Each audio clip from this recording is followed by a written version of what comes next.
Hello and welcome everyone to our Universities UK International and British Council Germany webinar on UK-German higher education collaboration. We are delighted that you are able to join and spend the next 1.5 hours with us to dive into various different kinds of partnerships that hopefully inspire you to look into them for your own institution. Just to share a little bit in terms of the structure, we will hear from 5 different partnerships by representatives from German and UK universities covering research partnerships, European University Alliances, COILs, Erasmus Mundus Joint Master Programs, and university partnerships in general. My colleague Elsa from British Council and myself will introduce some data and policy context before each case study, and there will be 2 Q&A sessions, one after 2 case studies and one at the end. Please do use the Q&A tab in Teams to ask questions, and we will try to answer them all. The slides will be circulated in PDF format as part of the post-event communications, and there will also be a recording available on our YouTube channel. I hope you do enjoy our session, and I'm giving over to my colleague Elsa. Thank you very much, and I hope you enjoy the next 1.5 hours.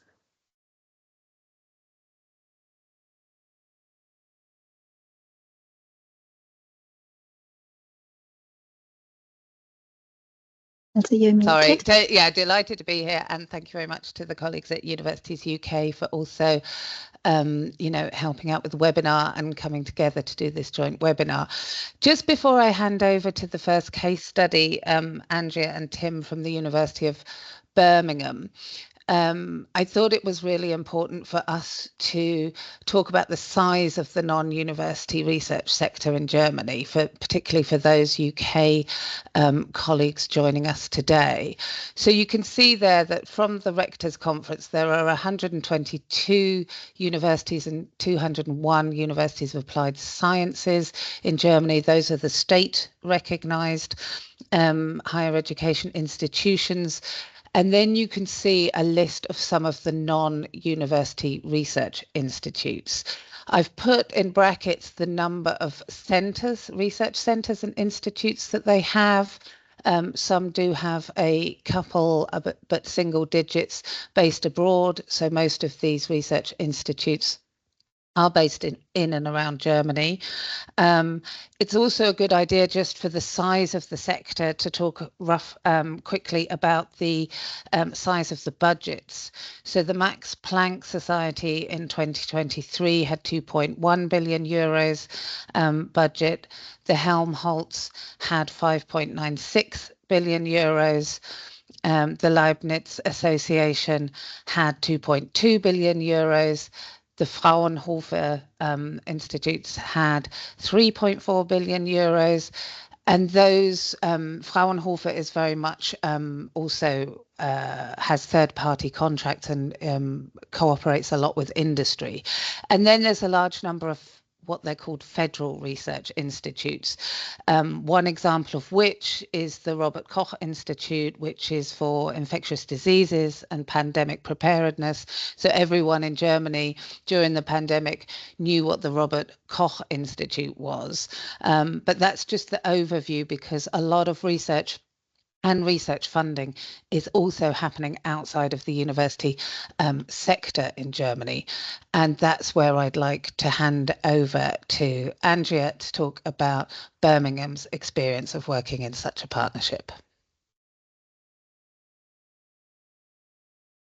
Thank you so much, Elsa, and colleagues from the British Council and the UKI. So I'm Andrea Edwards from the University of Birmingham, and I'm delighted to be here to talk about our engagement in Germany, but more specifically our engagement with 2 of the research institutes, which Elsa already talked about and covered during the types of universities research in Germany. And I'm joined by my colleague, Professor Tim Ulbrecht, who's Director of Global Engagement here at the university. And this is typically how we manage these partnerships as well internationally, by having a professional services lead. So I would look after those aspects of the partnership, and then an senior academic lead, which is Tim. And that just means that you get academic insight and professional services expertise and vice versa to support the partnerships. So first of all, what I wanted to do is just give a very brief overview of the university to give the context. So we're actually celebrating our 125-year anniversary this year. We were England's first civic university, so we were the first institution in England to admit students from all backgrounds on an equal basis. And we've really been international since our founding. So we admitted the first international students around 1905. And we remain very much committed to ensuring that diverse, inclusive community. And the whole focus of our collaboration internationally is on co-creating solutions to those global challenges. So we look to collaborate where we feel that both partners can add value, where we have something unique to offer, and where we can really address those challenges. So right from the start as well, we say that we've been purposefully European. And just to give you the stats to back that up, so a fifth of our academic staff are non-UK Europeans, and 10% of our PhD students are non-UK Europeans as well. We're fourth in the UK overall for project participation within the Horizon Framework Pillar 2, and have really ambitious growth targets as well to collaborate within the Future Horizon schemes. And over 350 students study in Europe every year, and that includes around 50 students from Germany. After this call, Tim and I actually have to dash off to join a meeting about our Europe hub. So we actually try and develop a cohesive European strategy. Of course, our engagement with Europe covers research, student exchange partnerships, education and training opportunities, business engagement. And so what we've developed is a digital hub online, but also a Europe hub where we come together to really share developments, to really take forward that strategy as well. And our collaboration with Germany, I mentioned our exchange partners. Well, we have over 40 European exchange partners in Germany. And so we're really fortunate that our German language programs are a real strength at the university. And at a time when, unfortunately, some institutions in the UK are struggling with recruitment or taking forward those language programs, our German and other language offerings have always remained really strong. And over 2,500 joint papers were published with German institutions in the last decade, and that's with 10 authors or less. So we really look at those collaborations where there's meaningful research development going on together. So if we look at our German partners, two of the key partnerships we have is with BAM, so that's the Federal Institute for Materials and Testing, where we develop joint research, split site PhDs and joint seminars. And Tim's going to talk you through this partnership in a few minutes. And we also have Fraunhofer Umsicht, which is collaborating with our Birmingham Energy Institute, and that's really focusing around an energy waste nexus. And then with the business partnerships, we've developed our Smart Campus collaboration, which is both in the UK and in our campus in Dubai with Siemens. And all of these, I think really importantly, are underpinned by strong diplomatic relations. So we have strong links with the embassy. The German ambassador will be visiting frequently and is coming up on the 1st of April to see us. We have the sister city links as well. I mentioned we're a civic university. Those sister city links are really important to us. And Frankfurt is our sister city, where we not only have a Frankfurt German market every year in Birmingham, which is the largest German market out in the UK, but actually really strong civic and local government relations as well. And if I talk through some of the benefits of those partnerships across government, education and industry, we really find that they enhance our research collaboration. We know that if we collaborate jointly, the citations that we get, the funding that we're able to secure is far more elevated and accelerated than if we were able to just collaborate within the UK, for example. Our students gain a greater understanding through working with partners such as Fraunhofer of those industry needs, of that international insight as well. And it gives really fresh perspectives to problem solving and knowledge transfer. And then all of this is underpinned by international engagement and enablers. So I'm not going to talk through each of these in a lot of detail, but it gives you a sense of how we manage the schemes and the activities that we take forward collectively to make sure that those partnerships are academic led. So everything we do is underpinned by the academic endeavour. We don't sign strategic partnerships unless we've had, for example, investment in pump priming funds. We can see that there's real academic appetite for engagement with a particular institution on both sides, and that we have that shared vision and mission. And I think quite often when partnerships are developing, I've seen them in the past, agreements are signed, but perhaps partners come at it from a different angle. They perhaps want something different from the partnership, and that's where some of the challenges arise. So our partnerships are always underpinned by that value add, the creation of synergy, where we would bring a particular area of expertise of research to the partnership, complemented by our international partner. And we also have a number of delegations and workshops. So whilst webinars and virtual meetings are really helpful, they can help you to keep in touch or reach a wider audience.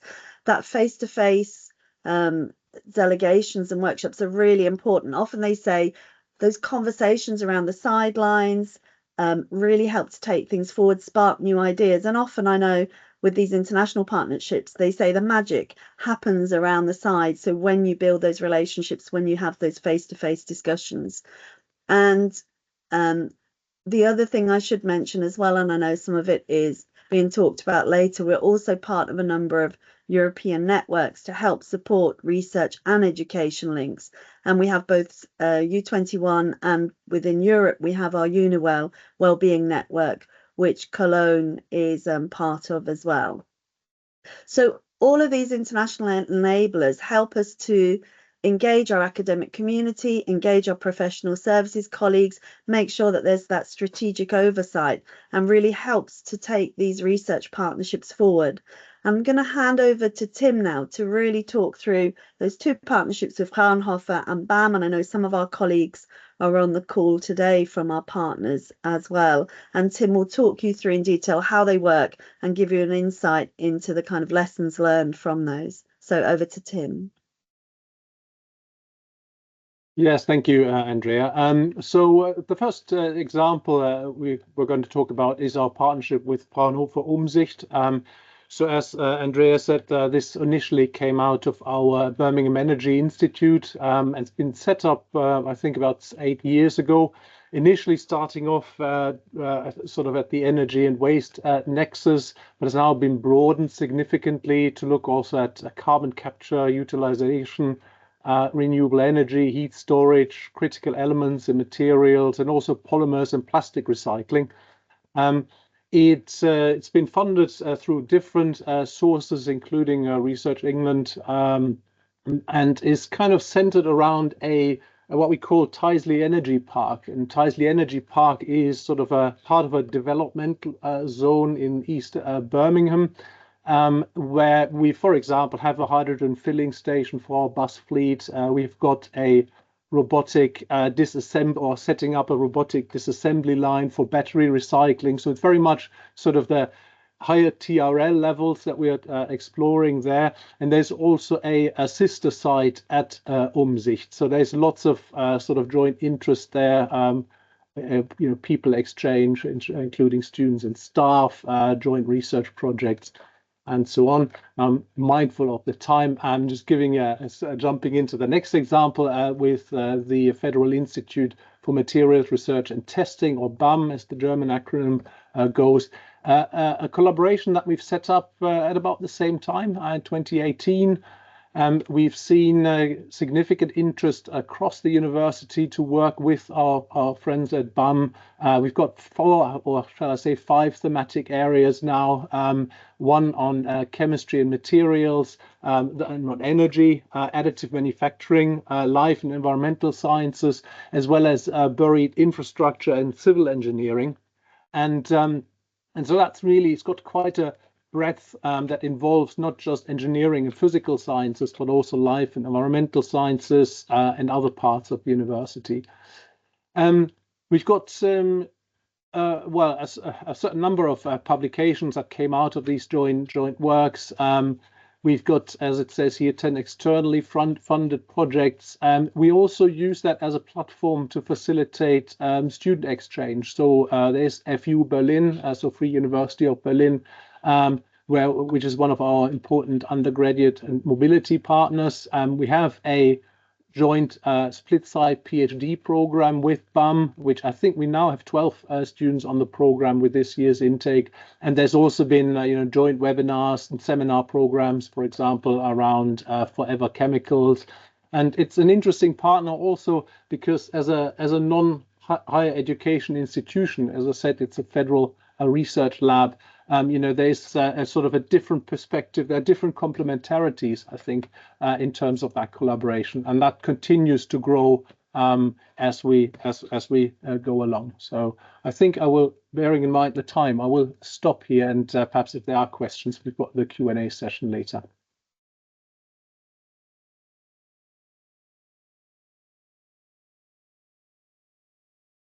Thank you very much, Tim and Andrea. That was very insightful.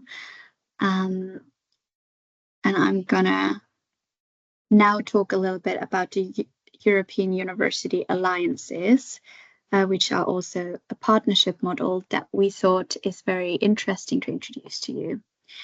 So what are the European University Alliances in general? So they resulted around 2017 as part of the European University Initiative by the European Commission. And they are basically transnational alliances offering joint study programs, flexible learning pathways, and they have increased mobility and they lead to internationalization opportunities.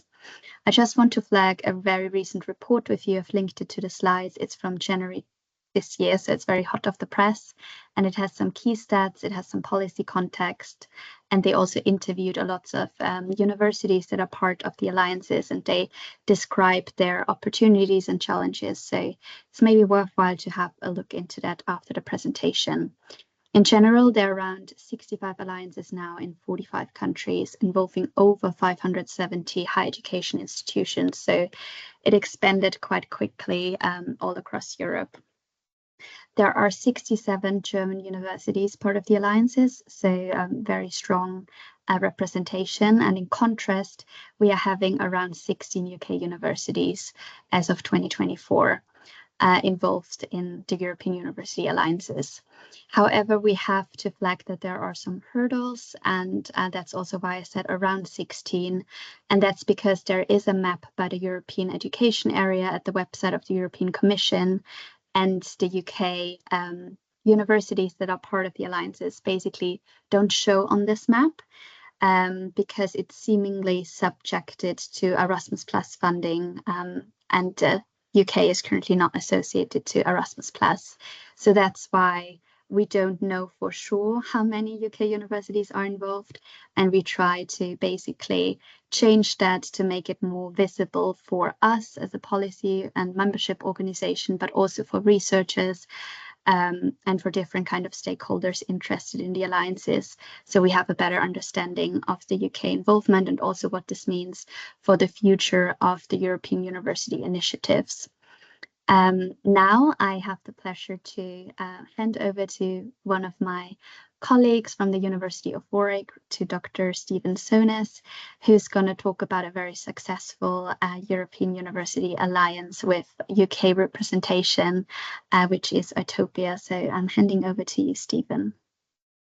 Thank you very much, Franziska, and thank you for setting this opportunity up to introduce University Alliances. This is just one example. So Utopia was one of the first round of European University Alliance set up in 2019. My university was particularly keen to be part of this for reasons I will go into very briefly with a short potted history. But it's really supercharged what we're doing in Europe. It's been a fairly foundational element of our European engagement. And through Utopia, it's given us new pathways to engaging with Germany. So that's what I'm going to cover in this section. Franziska has introduced what the European Universities Initiative is. It hasn't been around for very long, so we're only 8 years in since, in fact, not even that, since Emmanuel Macron gave his Sorbonne speech in September 2017, with a proposal for a network of universities across Europe. And the ambition here is to break down some of the walls, to try and get rid of some of the barriers to collaboration and to provide a seamless unity of provision envisaged as a campus. So Europe itself becomes a campus, universities start to be more porous and there's more interchange between us. They're also a pilot, so they are not necessarily something very defined yet. We've been given the mantle to try these things out as a grassroots collaboration, and they're promoting innovation and the sharing of good practice. So it's a work in progress. Utopia, as one of these 65 alliances, is trying things out, seeing how we can work better together at all different levels. We're also quite different. So you've heard Andrea at Birmingham talk about eUniWell. That is a particular type of alliance. Utopia is, again, a slightly different type of alliance where we're working across education, research and innovation, trying to do an awful lot of different things. In our case, we have a particular global focus, so a slightly different complexion. And we are, as Francisca has said, occupying a sort of a fairly interesting grey area in the UK because we are not Erasmus Plus funded. These are designed to set European values and identity.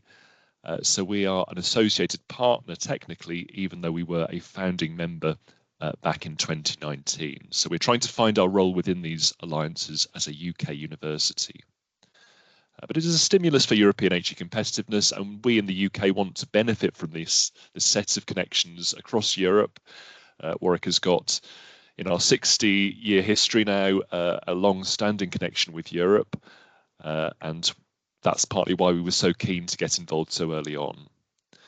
And you can see just in our own alliance that the volume of students, that we've got 650,000 students across our alliance, including the global partners. So in terms of capacity building, in terms of increased opportunity for mobility, for research, for exchange, really these alliances are helping us to scale up with Dresden, of course, in this mix. Now, as I say, Warwick has got a longer history with Germany. We currently have 18 different partnerships for mobility with Germany alone. And with Dresden in particular, a slightly different type of history, going well back to the Second World War when we were twinned, firstly with Kiel, but then fairly shortly after with Dresden, in the sort of 10, 12 years, 10 or 10, 15 years rather after the Second World War. We are a young university. We are a UK top 10 university, well established in the global top 100. So we have founded our reputation on research excellence. We're part of the Russell Group, along with other universities in the room today. But we're not an old university, so we've only been around for 60 years as of this year. We expanded degrees quite quickly in areas such as German studies, history and German, and English and European literature. So there was quite early on this link to Europe. Then, of course, we have the entering into the EEC. And I only put this here because, of course, 2016 changed everything. And we suddenly had to find a different way of engaging with Europe. Warwick being a founding member of the Guild of European Research Intensive Universities, including Professor Jan Palmowski in November 2016, and taking the very first opportunity that was available to us with only 2 other UK universities in 2019 to join these alliances. Dresden is slightly more recent. They joined in 2021. And this builds upon links specifically with Dresden that we've had for a number of years, including the Technical University of Dresden. Of course, we have civic links through twinning. We've heard from Birmingham about Frankfurt, and they have a similar arrangement with that city. But we've also had student exchanges. We now have a university-wide agreement. And one of the things that we've seen through our alliance is that this has really increased dramatically through being part of this alliance, that actually this year alone, our numbers have risen 8-fold in terms of mobility after there was a university-wide agreement that was set. But there are, of course, faculty links. So we've had these Dresden Warwick exchanges with the Early Modern Forum as one example. as well as a history of violence summer school that was co-run between Warwick and Dresden. And we're building this sort of exchange. We're now in the second project as part of these alliances. So we're in a project called Utopia More. Warwick is funding its own way, as we've said, because we're not part of Erasmus+.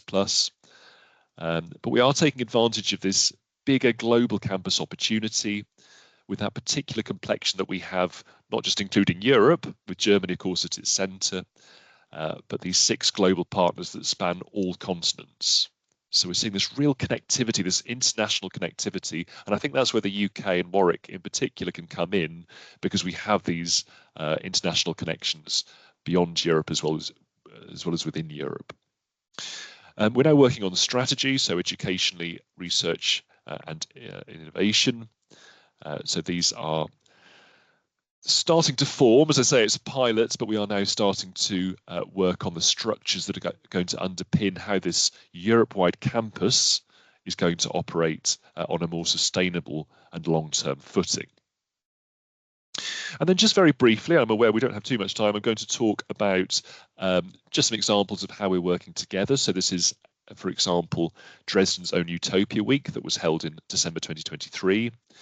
I've seen quite a lot of international office representatives in the room, and in the middle at the bottom you've got Peter Rosenbaum from TUD talking to one of our early career fellows, Georgiana Mihu. And one of the advantages of this event is that it brings together all levels. So from our president, our vice chancellor, all the way through to early career academics, including professional service staff. So we're getting a much deeper and richer connection between us and in terms of how we're working together. Another way we're working together is through a network studio, and this is a model that TU Dresden has introduced. They're very familiar with this as a way of inspiring research connections. It's where people pitching and academics pitching at the research they do and the problem that they're looking to solve, and to connect with other academics working, for example, on an area like battery technologies and urban transport. And that's what we looked at VUB in Brussels as our third trilateral partner in October last year. And we're going to have Warwick hosting, I think, possibly in May, and then Dresden later this year, so that this exchange will continue. Different research areas will come into play, and we can start building the bedrock of how we're working together, which might be to do with Horizon Europe bids, it might be to do with other types of national or international research funding. At quite a different level, we have then our Utopia Student Career Ambassadors. This is led by TU Dresden, and Peter Rosenbaum is one of the leads in that group. But it's also led by students. So students at TUD and elsewhere running workshops to support people to learn about, and other students to learn about career opportunities in different national contexts. I'm meeting with Jasper and Tobias next week, probably, as well as with our careers office, to talk about a Warwick event, and that will provide a light on what opportunities there might be in the UK. This week, Dresden is running one on diplomacy. They've got a former diplomat from Germany to South Africa. So getting some big name speakers in, and then shedding a light that will hopefully support exchange on career opportunities and support students to make those career choices that enable that mobility between our countries. And then just to take one more example, we've got the Dresden 80th commemorative events coming up, of course, just linking back to that history. We talked about the history of violence summer school that we've run between Dresden and Warwick. We've got the 80th anniversary now coming up this year, of course, of the end of the Second World War, the Dresden bombings and some of these Coventry bombings, which we share. We've had it on both sides. So we've got students going out. We've got a civic link, and again, Birmingham mentioned that civic link. And we're going to keep this going as an ongoing dialogue. So one of the things that this alliance gives us is that this isn't just a one-off commemorative event, but part of a whole chain of events that can be linked back to 1959, when we had that twinning. And now, as part of that alliance, we can keep this as an active way of thinking about our civic alignments. So just to conclude, I'm not going to say that everything about these alliances is brilliant. We have difficult days, we have good days. We're having to fund our own way within this alliance, so we're having to see quite where the benefit will be, and we're willing to take that risk. But there are big ambitions that underpin it, some of which are historical, but particularly now future focused, and where universities need to go next and where European universities go next. And Utopia has taken a deliberate decision not to just focus on an elitism that picks out the very top-ranked QS universities, but to choose universities that are diverse and that can bring a whole set of different skills and perspectives to the table. We're now working through things, and we think there is that strength in diversity that we're learning from Dresden. Dresden hopefully learns from Warwick, and we each of us learn from those global universities that we're connected to. With that global connectedness, a particular emphasis for Utopia. So including Stellenbosch, Monash, Arizona State, KNU, Universidad de los Andes, and the International University of Rabat, as well as our European members. I think that's hopefully about enough for now, but look forward to taking questions later, and we'll pass over to Franziska.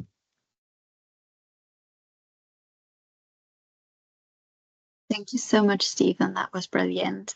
As it seems, we don't have any questions yet in the chat. We've got one in the Q&A. One question. Yeah, we got one in the Q&A for Stephen. So, Stephen, how much does it cost Warwick to be part of Utopia? Very. Ooh. You can say that. Yeah, it's a really good question. So it's a pretty big budget. I mean, we've got Utopia Week to host at our campus this year. Not to be too exact, but somewhere in the ballpark, that event alone will be £80,000 to £100,000 to run. We've got staff mobility. Of course, there are staff costs. There are lots of hidden costs. So I can't give you a sort of a figure particularly, but I would also say that some of what the Alliance is doing takes over activity that would already need to run, so it just brings everything into one place. It's not that the cost of being a member necessarily is additional to your existing partnership activity. It may just create some displacement at the same time, but I would say it's not cheap. I have had conversations with other universities who I know have dropped out because it's expensive and because they're having to make decisions on budgets. But there are costs on both sides. The opportunity cost of being part or of not being part of this needs to be considered at the same time. Thank you so much, Stephen. That's very helpful. If there are no other questions yet in the Q&A session, we would just move on with the other presentations. And in case something pops up to your mind, what you would like to ask colleagues about the research partnerships or the European University Alliance, you can just put it in the chat, and in the Q&A chat, and we will answer it at the end of the session. Thank you. Over to Elsa. Thanks, Franziska. Yes, I think it's just the opportunity if you're, to ask some of those difficult questions. Anyway, on to COIL. So I'm sure you all know Collaborative Online International Learning has been around for quite a while, but came into sharp focus in the pandemic. And we thought it would be useful to have a look at this, as there are an increasing number of students who can't necessarily go through traditional mobility routes or student exchanges. And this is one way to make exchanges and working together and collaboration more accessible, more inclusive for those that can't travel. The Berlin School of Economics and Law has been a very successful partner in many COIL initiatives, and we're going to now hear from Jana about their COIL projects. Over to you, Jana. Thank you very much, Eva, for the introduction, and thanks for the sharing tools for you and our COIL activities here in this webinar.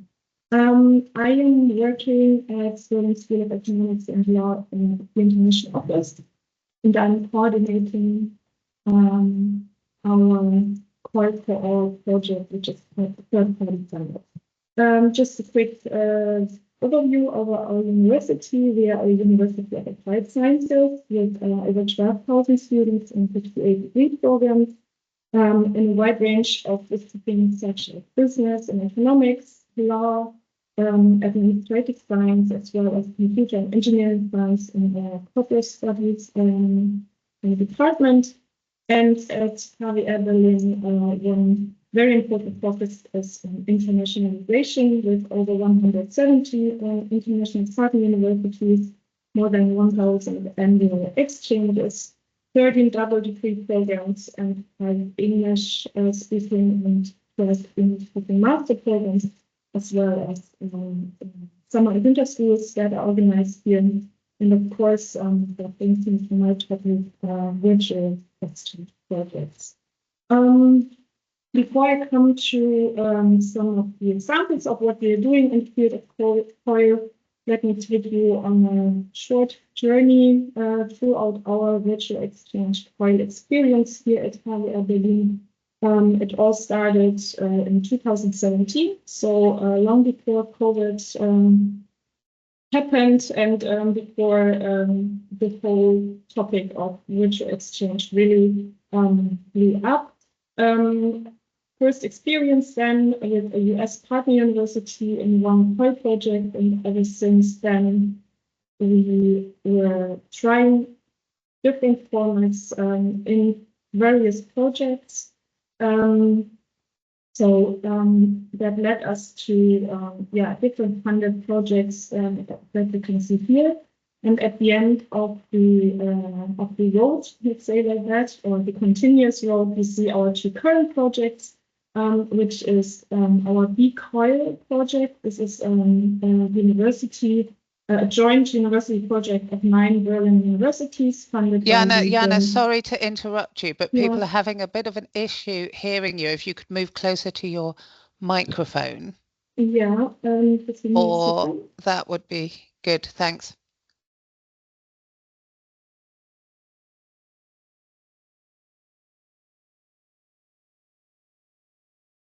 It was just a bit echoey, so maybe, yeah. Is it better now?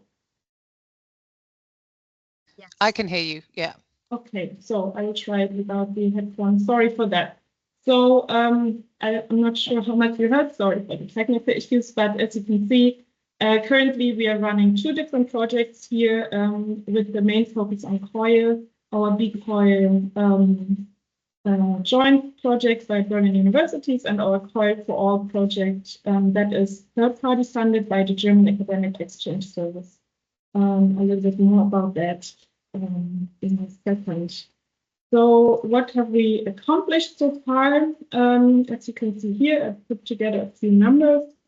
Since 2020, we have carried out over 50 COIL projects in various forms, with 40 of our international partner universities in Europe, but also globally, in over 20 countries. And over 3,000 students and educators were involved.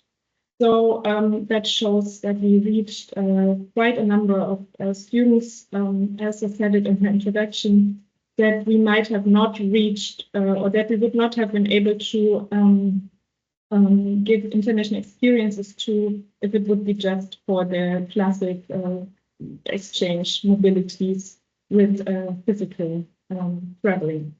Throughout our endeavors, our COIL projects, we were able to gain new partner universities, which is a big win as well. So the whole COIL component added to our international activities and our partnership network.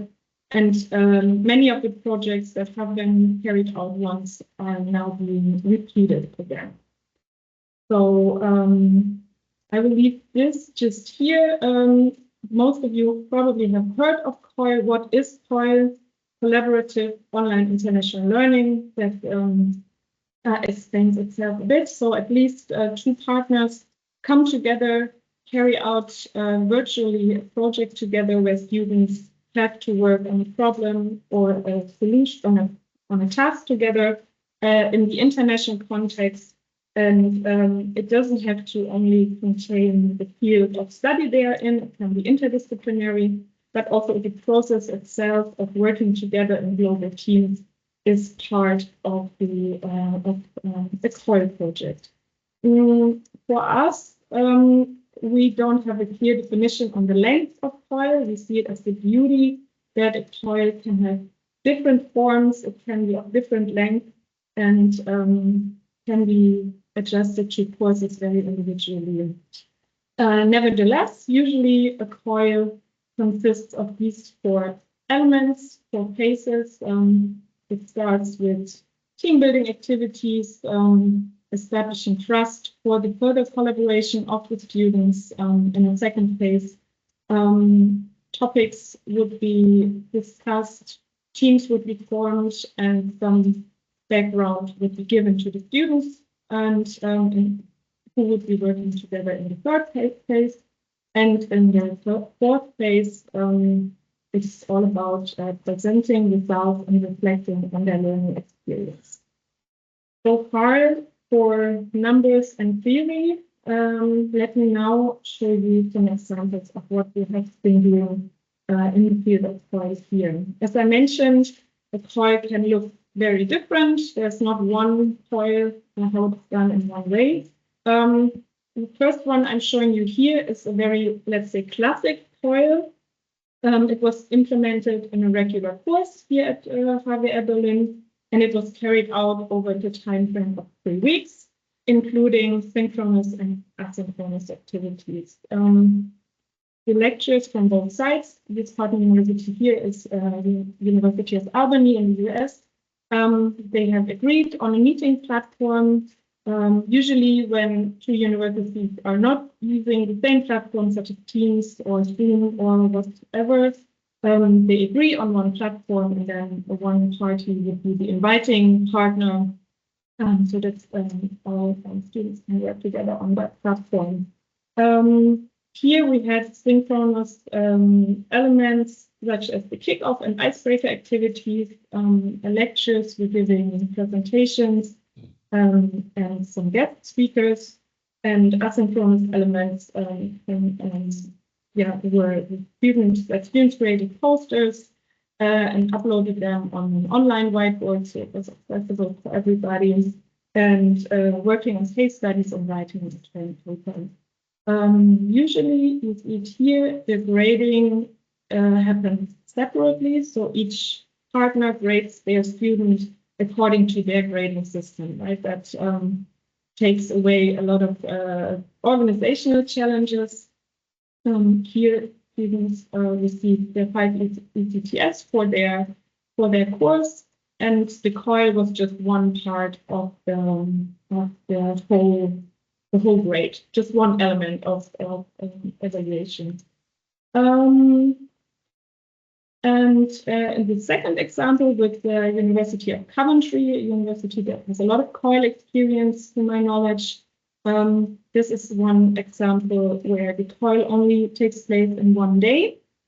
The students and lecturers from HWR Berlin and University of Coventry come together and have kind of a practical exercise together here on the field of self-reflection, which is implemented in HR courses in both their study programs.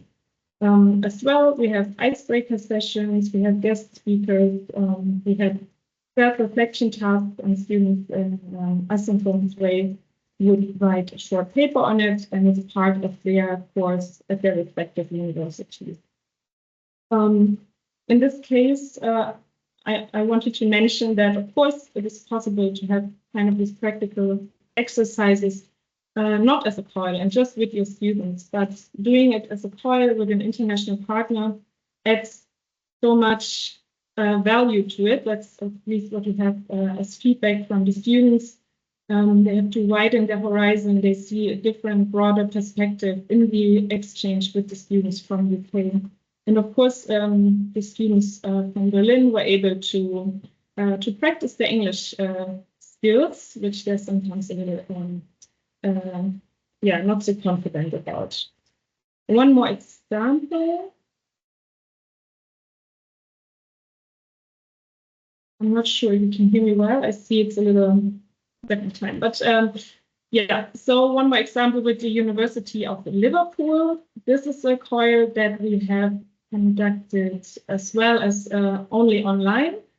and also with student mobility. Thanks to our COIL for All project, we have funding here to add physical mobility, short-term mobility to the COIL projects. Usually it takes place in 4 to 5 days. Again, synchronous asynchronous activities, and students here receive a certificate. At HWR Berlin, this course is not yet, this project is not yet implemented into a course in our curriculum, but we are working on that just to secure a sustainable implementation of the course. But this runs as an additional project that students can take place at. They don't receive any credits for it, but the certificate and the interest is always very high. But COILs are just one aspect of our virtual projects as we do. In the last example, I mentioned already that we can combine COIL projects with short-term mobilities. And thanks to our COIL for All project, that we have funding for student mobilities.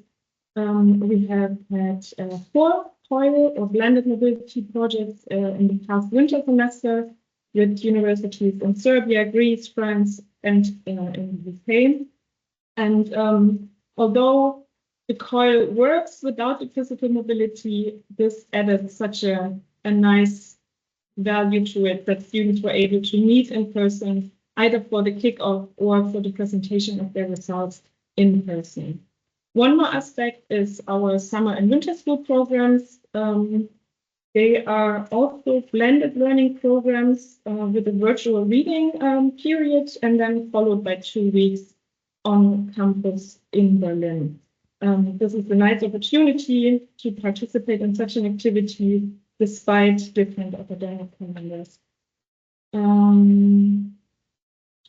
Let me just give my little plaidoyer for COIL with my remaining minutes.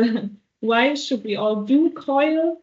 Well, first and foremost, it's fun and it expands networks and horizons. The feedback of our professors has shown us that the COIL activities have led to further networking effects such as common research activities, even friendships, and the same applies to the students. It's a modern learning format. It prepares our students well for the labor market. They experience firsthand what it's like to work in a diverse team. It can be organized with a lower effort than other mobility activities. And it's a great opportunity for students who are unable to participate in a semester exchange. One last word about our initiatives, our COIL for All and B-COIL project. Next to organizing visible mobilities, our main focus is on promoting COIL at our university and to offer support for our partners and for our teaching staff to implement COILs. The B-COIL joint project at Berlin universities, they have prepared different formats, different materials for lectures to help them with the development and implementation of their COILs. You can see here there are webinars, meetups. They have created a self-study course for lectures, and on the link you can find some very useful YouTube tutorials. Also, we are helping our lecturers in the whole matchmaking process. So oftentimes partners get in touch with us, or we have contacts with partners, and then we can bring them together with our lectures. That's it so far from me. Please stay in touch if you have further questions. Me and my colleague Tobias Levens will be happy to get more into the detail of the whole COIL topic. And I hope the technical issues will not keep troubling. Thank you.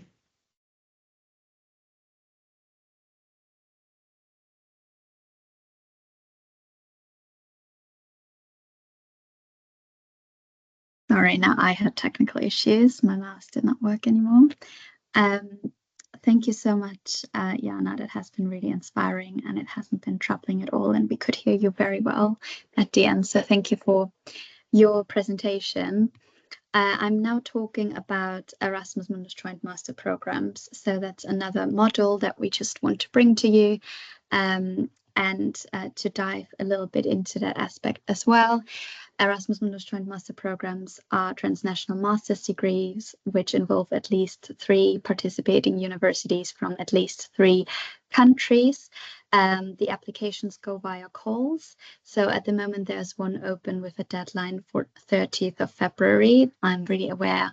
If you think about establishing a partnership, that's probably a little bit too short notice, but I just want to flag that it's worthwhile to watch the space if calls are opening, so you can submit an application together with some other partner universities. And what's really important to flag here as well, it's called Erasmus, but it doesn't mean that you have to be associated to Erasmus Plus as a country. So for the UK and for UK universities, this means basically that they could still apply and benefit from the funding. And I think that's just really important to highlight, because maybe people shy away from looking into them because it maybe indicates or it maybe appears that you need to be associated to the program, which you don't need to be. So the aim of the Erasmus Mundus Joint Master Programs are basically to develop innovative degrees that are responding to societal and labor market needs. They should increase the competencies and skills and the employability of students, because people are mobile, people are in different countries. The degrees are very interdisciplinary, so it's very much responding to what is currently needed in the labour market. And I've included 3 current degrees that have been established in the last call in 2024 with UK participation on the PowerPoint slide, for example, with Bangor University or Sheffield Hallam University, University of Exeter, and Queen Mary University London. So just to kind of flag to you that UK universities are still participating in these programs, and the degrees they are working on are really innovative.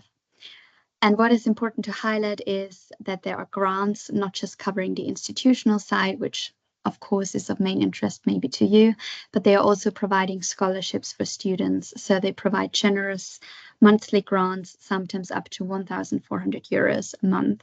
So it's really interesting. It's really interesting for students to basically obtain these degrees. Currently, there are over 213 programs and 36 have UK participation. Participation of the UK institutions increases, for example, in 2022 by 15.5%. And there's also a current report, which I've linked to you if you're interested, with just some key stats and policy developments. And interestingly to highlight, today we have a presentation, a case study presentation by the University of Glasgow, and I'm really happy to have them here because Glasgow is the top involved university in the whole of the program. So I'm really glad to have here today representatives from the University of Göttingen and the University of Glasgow co-presenting their Erasmus Mundus Joint Master Program. So I'm giving the floor over to my colleagues. Thank you very much. Thank you very much, Franziska. Yeah, thank you. So this will be a double act with myself and my colleague Jan Logeman from Jan Logeman from Göttingen University. And we will talk a little bit about our program, which is GLOCAL, which stands for Global Masters Local Creativities. We've just entered our 3rd round of funding. We're incredibly proud of the program, but as you said, Franziska, that it's really been, the University of Glasgow has been very invested in these Erasmus Mundus programs, where the quality of students that we bring to the city and to the university and to all of our universities is just fantastic. I'd really encourage people to engage, but it does take a long time. And you said that the call closes on the 13th of February. It took us, I think, Jan, well over a year to put our our first bid together. The investment of time is significant, but it is worth it. So let me tell you a little bit about Glocal. You see on the screen there, it's about the history, institutions and cultures of the globalized economy. What we're particularly interested in this program is the idea that globalization happens in places.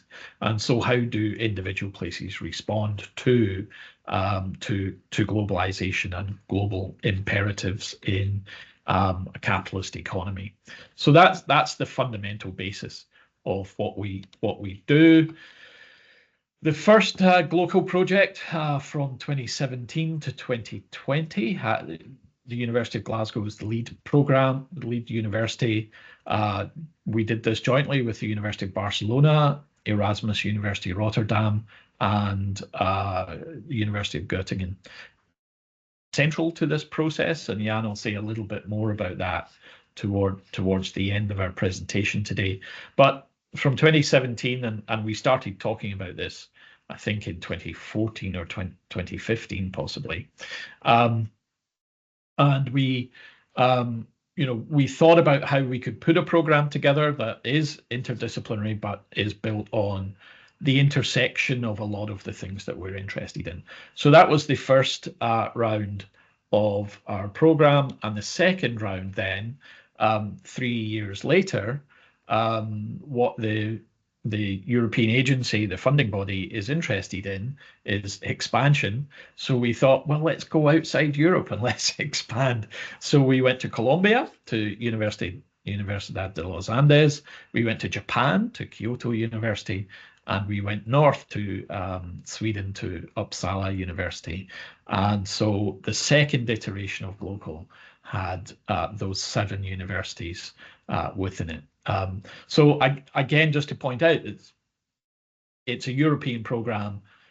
The UK is involved and is allowed to be involved, so we're very grateful for that.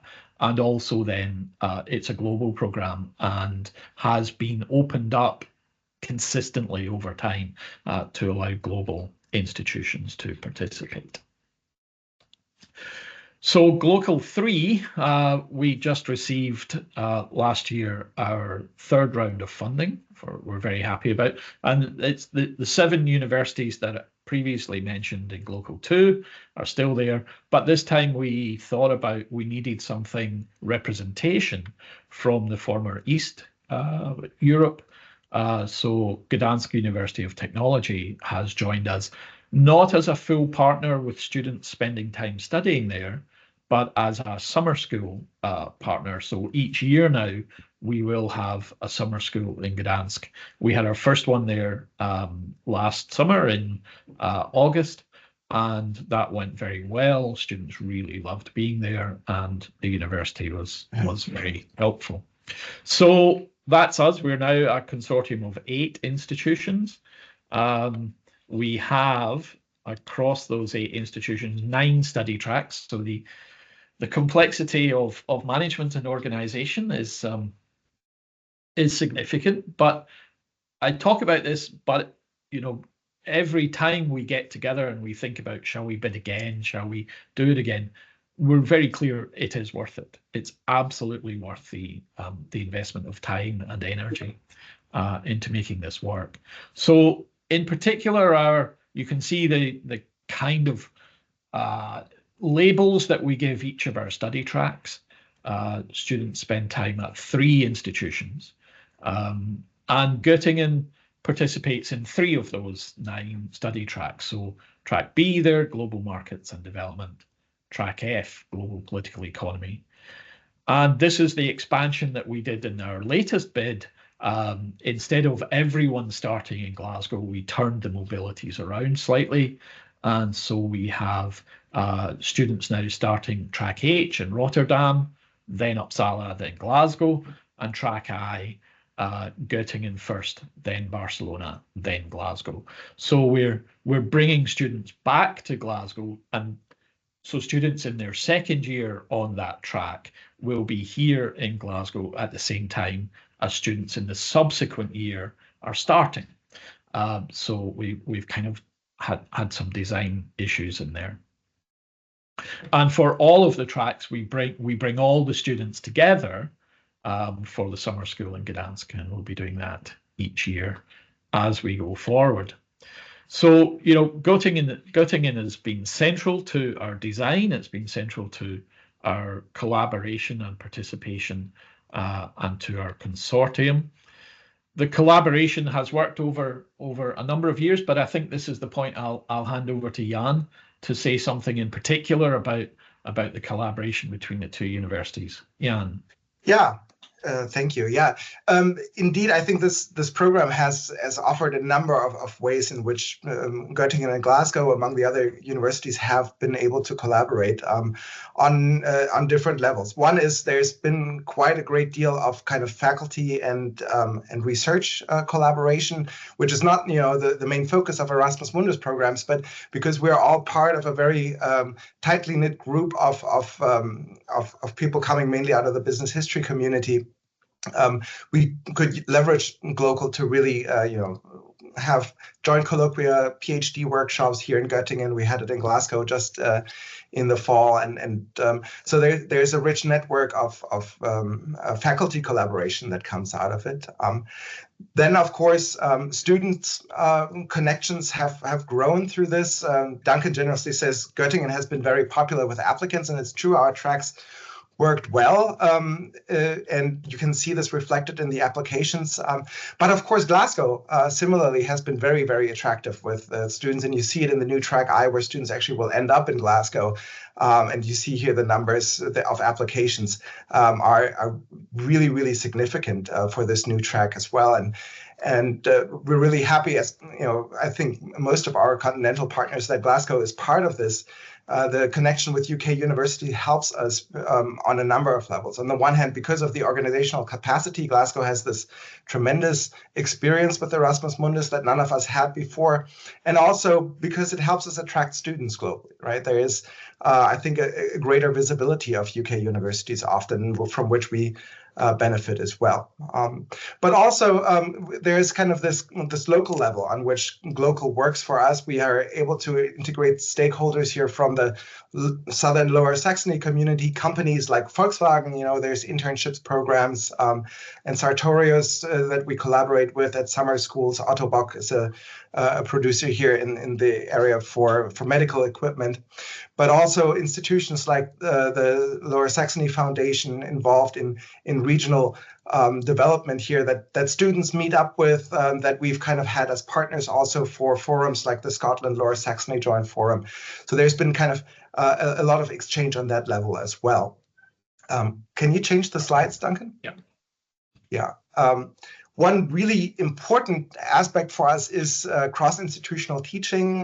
There is kind of a set of exchanges of faculty between the different institutions. And here Göttingen and Glasgow are very closely linked. I go every fall to Glasgow to teach a course in global varieties of capitalism, which is always a highlight of my year, and academically speaking, because it's a fantastic group of students that I get to teach there.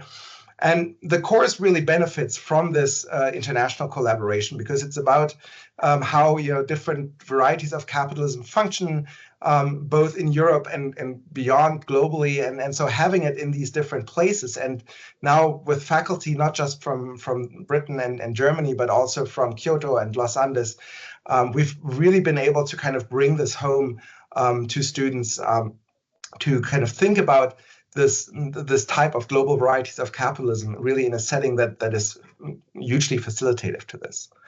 And also as faculty, of course, we benefit from this, because I always thought that German universities were hugely bureaucratic. You learn that there's other places too that have their own idiosyncrasies, and so we've been kind of on an exchange about best practice and learning about this as well, which has been hugely helpful. And the final point I wanted to make is that it really has changed Göttingen as well as a place. If we can go to the last slide. Internationalization at home has been a big topic here for academic curricular development, and Glocal has transformed what we offer here in Göttingen, not just to the Glocal students, but beyond that to students in our domestic history of global markets program, which used to be Wirtschaftsgeschichte here in Germany. Now it's taught in English as well. We have been able to attract international students beyond local because of these affiliations. There's a great deal of internationalization and diversity in course offerings in the faculty that come here. We have a global alumni network thanks to Glocal and our collaboration, as well as faculty exchanges and collaboration that take place, as I mentioned, on a number of levels. So it's been a huge asset for Göttingen as a German university to kind of come out of our bubble in many ways. But thanks, Jan. And I think just to bring that all together, the key point, of course, is collaboration and working together and learning from each other significantly. So, you know, and it's across, obviously Glocal is a very broad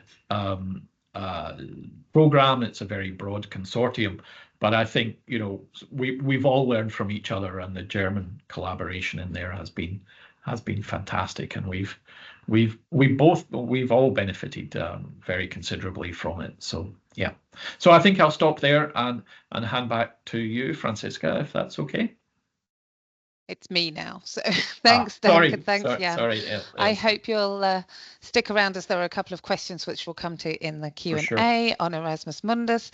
Now we're going to talk about a sort of more traditional kind of university partnership, but they have, I mean, whether you call it a strategic partnership, whether you just intensively collaborate with one of your partners, German and UK universities have always collaborated very closely, but we have seen since 2016 quite a rise in the number of strategic partnerships or more intense university partnerships.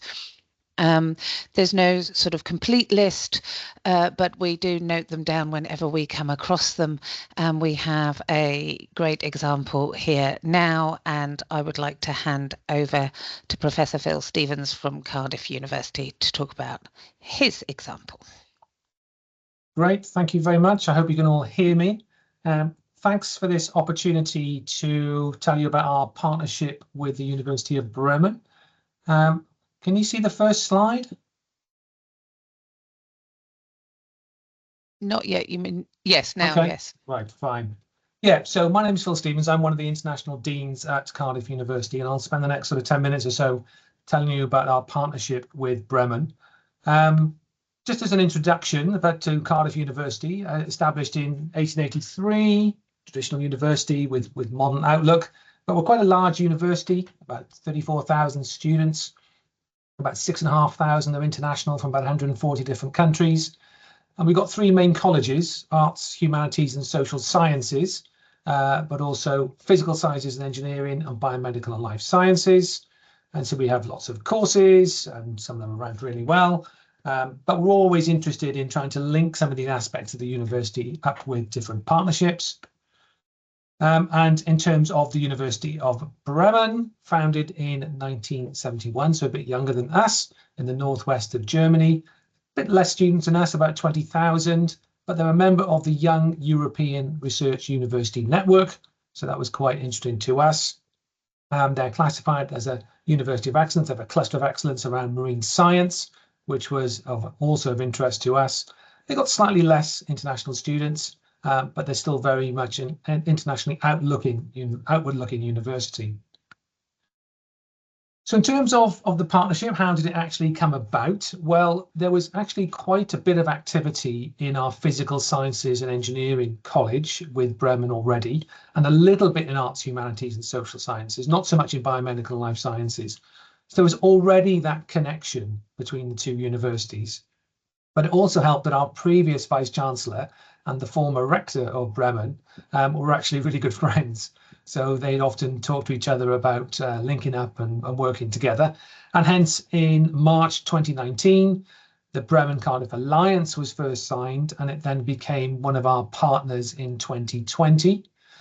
And the proposed collaboration was very much around some established academics focus areas, excuse me, which I'll come to in a minute.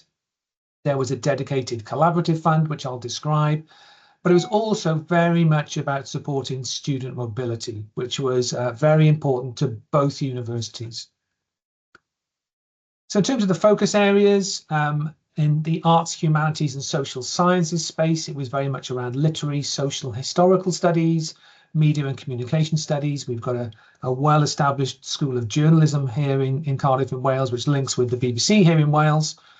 But then from the physical sciences and engineering, the initial focus was around marine and environmental sciences. But then we have a big interest in semiconductors here in Cardiff, and semiconductor physics also became part, and that links into our physical sciences and engineering college. So in terms of the actual collaborative fund itself, there's a financial commitment from both sides. So 30,000 annually from the Cardiff side in terms of pounds, and 30,000 euros from the Bremen side. And the whole point is to support staff and student mobility. I said initially this was built on a lot of research links, but we were very clear that we wanted the partnership to be more than just research. We wanted there to be teaching exchange, technical exchange, professional services exchange, so we could really share and develop best practice across the two institutions. Obviously, there was a lot of joint research that's come out of this across lots of different disciplines. And we have 2 call dates per year, but they have to be joint applications. So it isn't that you just get an individual from one university just applying for that university. You have to have a PI from both sides applying in the same proposal. We've also been very clear we'd like to support early career researchers. So the PIs could be early career researchers, or we're very keen to see early career researchers be involved with these applications. And to date, we funded 42 applicants, have been awarded across a whole bunch of different disciplines. I said mostly within physical sciences and engineering and arts, humanities and social sciences. So what's come out of all of this? It's great having this, but what has actually come out of it? Well, absolutely exchange of staff and students, staff at all career levels. I said we're very keen to support early career researchers, but very keen to get our students out there. There's been development of training opportunities for career development for postgraduates at both sides. This money is often thought as a seed corn fund, so it's very much about stimulating future activities. So there's been lots of further funding bids have gone in on the UK side and the Germany side. In terms of published outputs, there's 65 to date. There's more coming. So we're very keen to track those and the impact that comes from those outputs in due course. There's things like international summer schools, which I'll come back to in a minute. There's participation in conferences. There's lecture series being put on. There's groups sharing weekly journal clubs and seminar series that's ongoing, which is very good. And those are just arisen organically through these partnerships. There's new international partnerships, so we brought other people in to be part of some of the applications. And it's also led to some direct recruitment to some of the MSc programs and the PhD programs across our 2 institutions.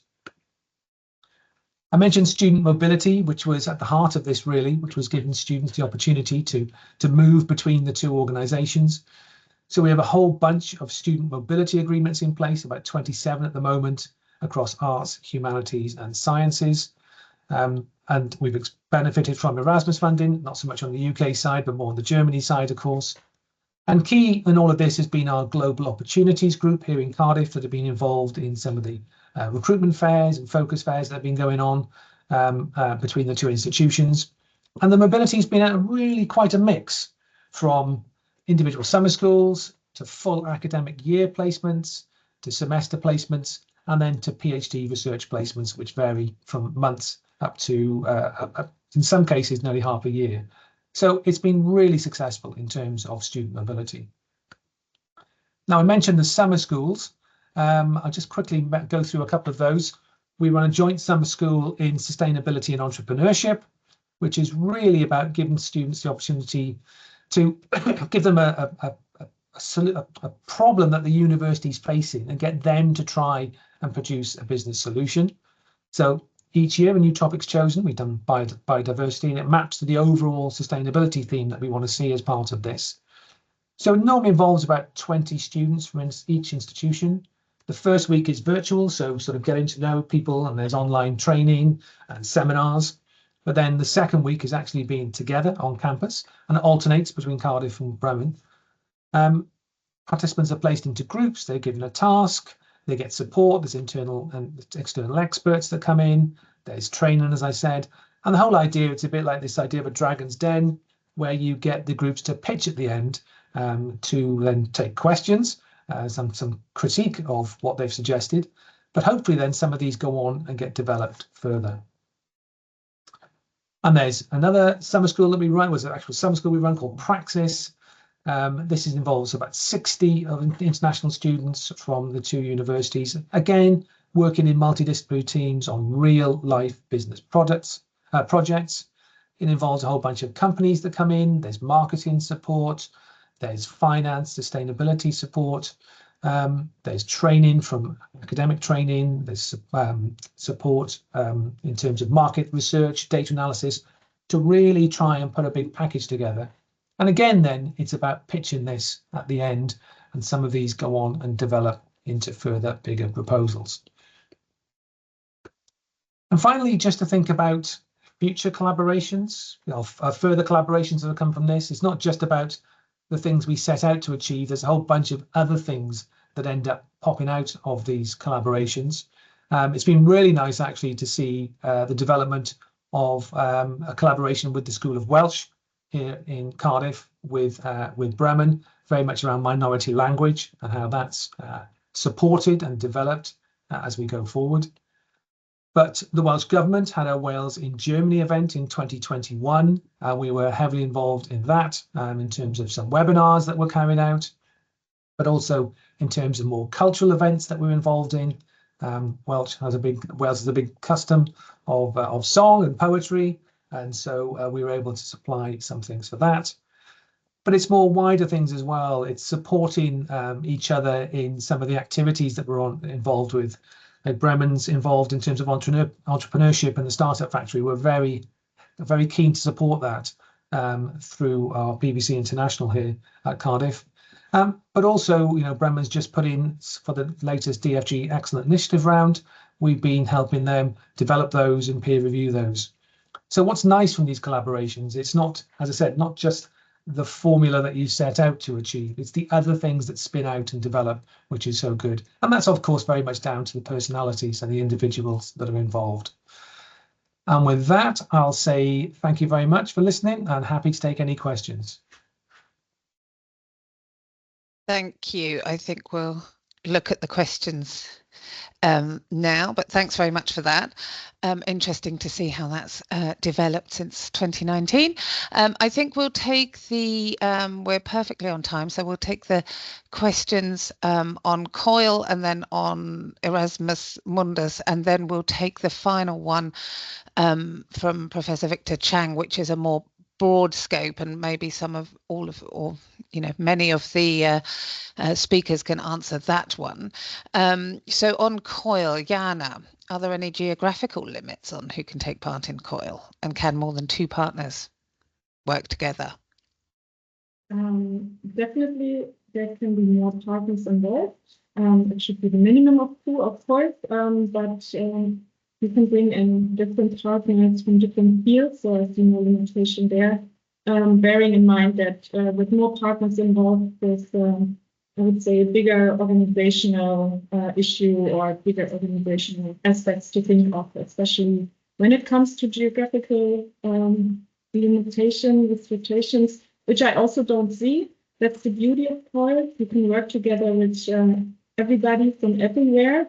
You just have to think about some factors, for example, time zone, right? This is a big factor, so make sure you find a time with each partner that somehow suits everybody, or you can also think of the aspect of asynchronous elements, so that students don't have to come together regularly, either late at night or early in the morning.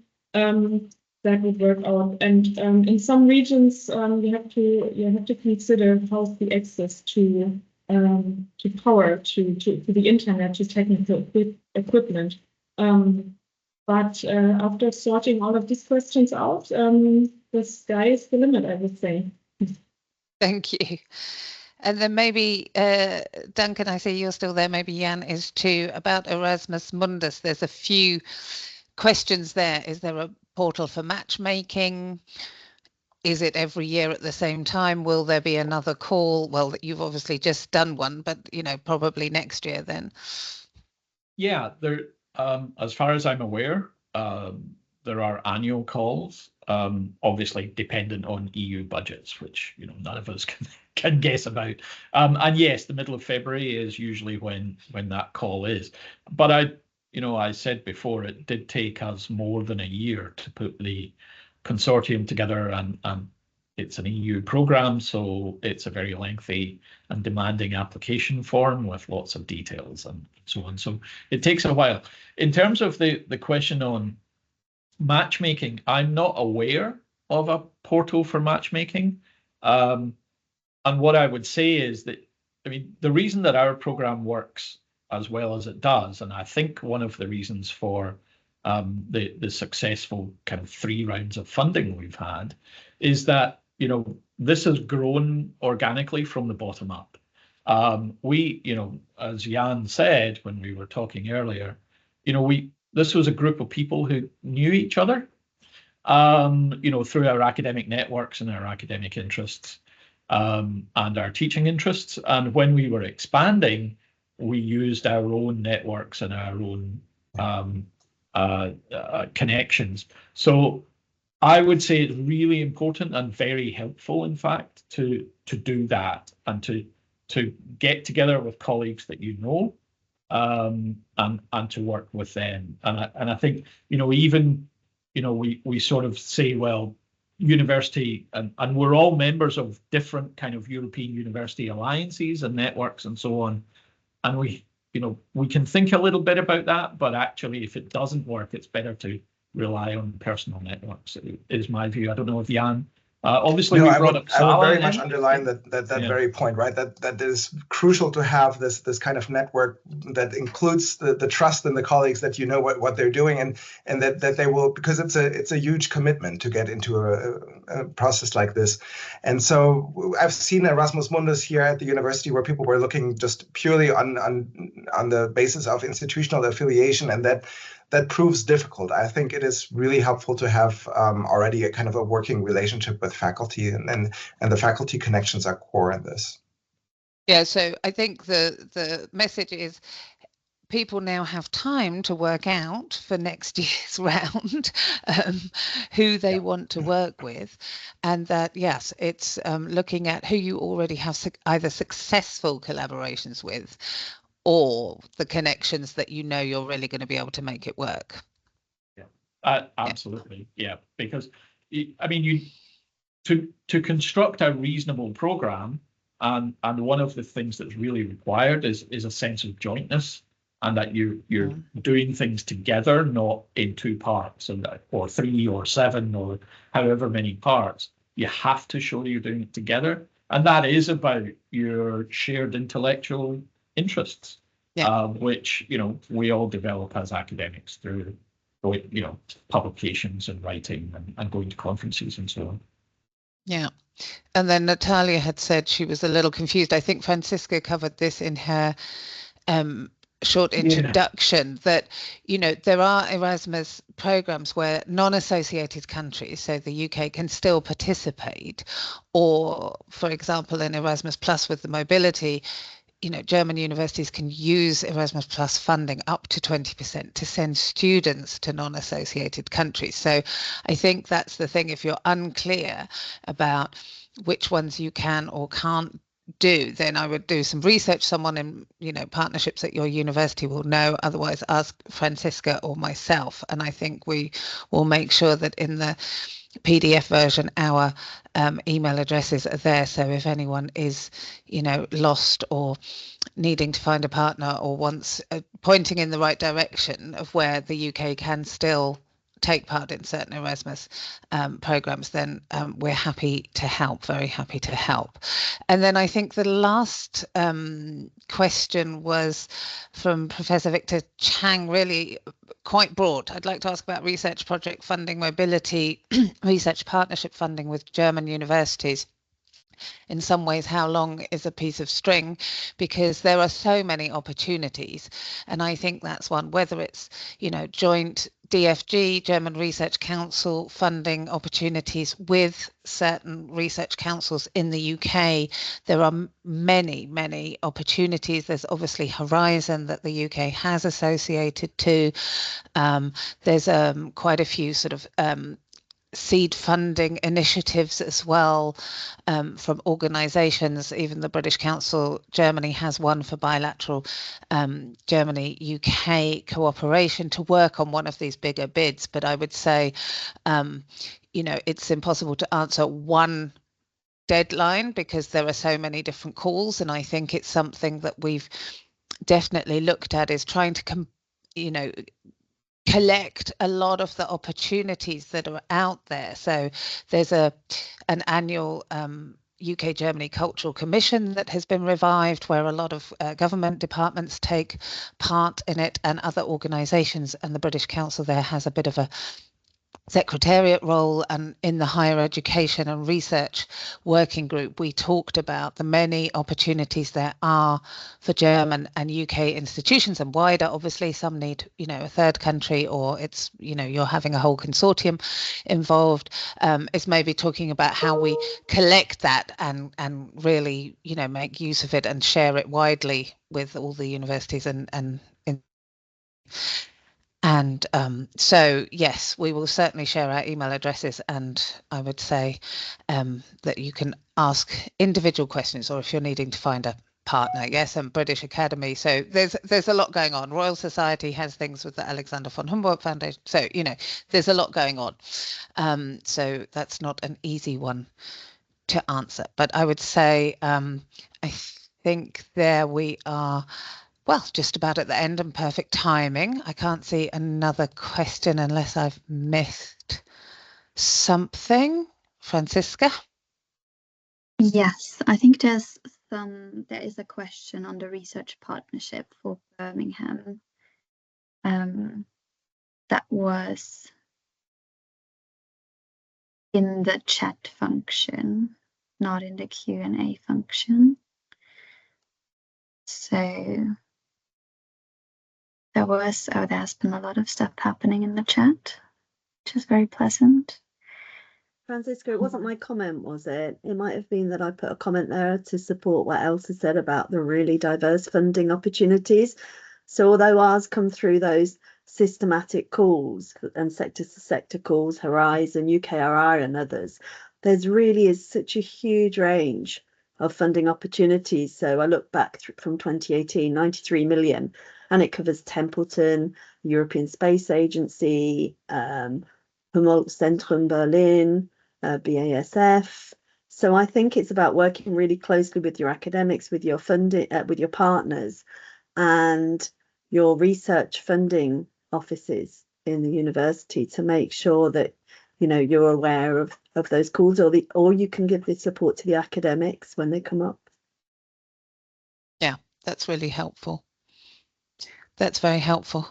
And I think we have 1 minute to go, so we're at the end, and it's my pleasure to wrap up. And I would like to thank you on behalf of Universities UK International and the British Council. Thank you very much for joining us. We hope that you feel inspired by some of the great examples. We'd like to thank very much all of our speakers for giving 5 very different but also very interesting examples of how partnerships can work, different kinds of collaboration that can happen. And yes, we're delighted you could join us. And if you have any questions, I'm sure Francisco and I would be happy for you to contact us afterwards. So thank you very much.